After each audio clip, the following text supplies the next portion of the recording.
দেখো বন্ধুরা, 1 গ্লাস জলের মধ্যে আমি 1 ছিটা তেল দিয়ে আজকে প্রদীপ জ্বালালাম গ্লাসের মধ্যে। দেখো কিরকম লাগছে।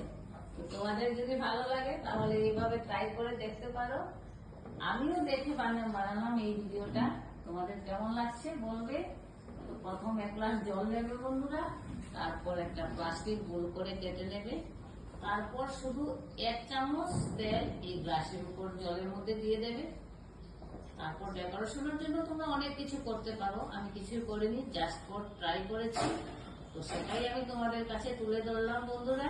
তারপর এই প্লাস্টিকটার মাছটা ঠিক মিডিলটা আমি কেটে একটা তুলা দিয়ে আমি সলতা বানিয়ে নিয়েছি।